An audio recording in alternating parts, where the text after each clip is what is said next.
Anglers Extra.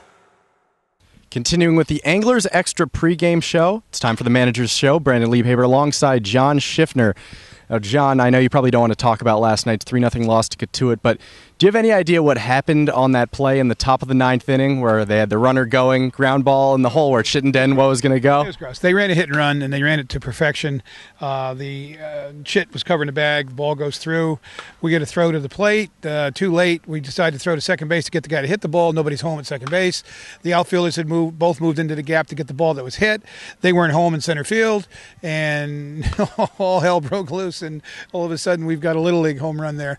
That happens. I mean, it's great, good for Cotuit. I mean, they executed a hit and run perfectly, and we just broke down defensively. And it's going to happen. You can't be flawless all the time. It just, you as an outfielder don't anticipate that next throw being overthrown, so nobody sprinted back to center field, and that's not their fault. If it was an error of omission in a different situation, sure, you'd say that, but that's just something you just go, oh my God.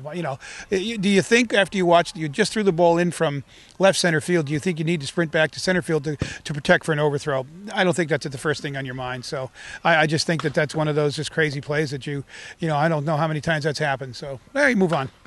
So the team 1-1 now. You were actually absent for the victory, and Pat McGee did the Manager's Show. I don't know, have you heard about him talking to us, trying to get back on the show? Well, he talks a lot of trash, but, as I told him before, I'll just remind him of how many strikeouts there were last night with his hitters. But we do that intentionally, though. We try to recruit, guys that strike out so that Pat will have a challenge for the summer. That's what I told him last night. I said, I checked. These guys all strike out a lot, so he didn't take that very well. But, hats off to, again, the Cotuit pitching staff. They did a great job.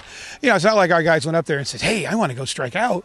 Some of the kids, it was a tough strike zone too. The strike zone was moving all over the place, and that does not help. It just was not a consistent zone.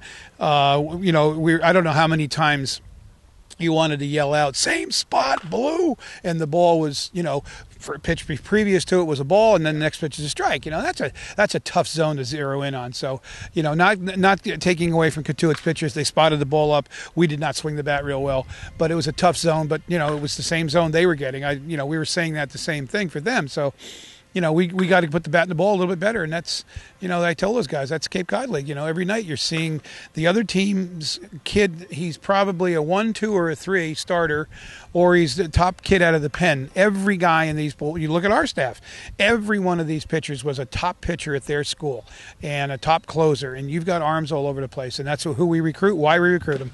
So it just they out-recruited us a little bit last night, I guess. But, Schluter pitched, our whole staff pitched well. We didn't get banged around. We scattered about 8 or 9 hits. They made the timely hits, and we, of course, the big error caught, 2 runs scored in the error. But our guys threw very, very well. Schluter threw very, very well. Deserved a better fate. So we take a positive out of that. So.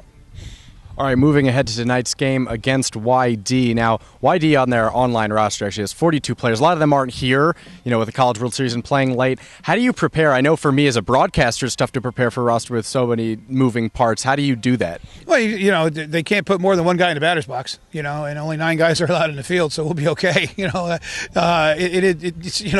they could send 40 guys up, they will have a problem. But there's nothing. It's baseball. You pitch to the guy and you try to catch the ball. It's we don't try to get complicated here in Chatham. It's pretty easy baseball, and if the other team is going to put a guy in the batter's box, and we're going to try to get him out. Okay, now Scott Pickler had a pretty good run. You could argue that YD may be the team of the new millennium with championships in 04, 06, and 07, really the only thing that comes close to what you were able to do in the 90s. What are your thoughts on what Scott Pickler has done with YD? He does a great job. He's an outstanding coach. He has great contacts all over the country because a number of his players are all, you just look at the roster of all the major, top 20 powers, and you've got, kids from Cypress College. So no, Pick does and he's a good coach. He's a great recruiter to Cypress, and he sends his kids to good places. And he's a very, very good coach. He's very sound. He knows his pitching very well. He can break down the other team very well. It's always a challenge to go against him, but as it is any of the teams here.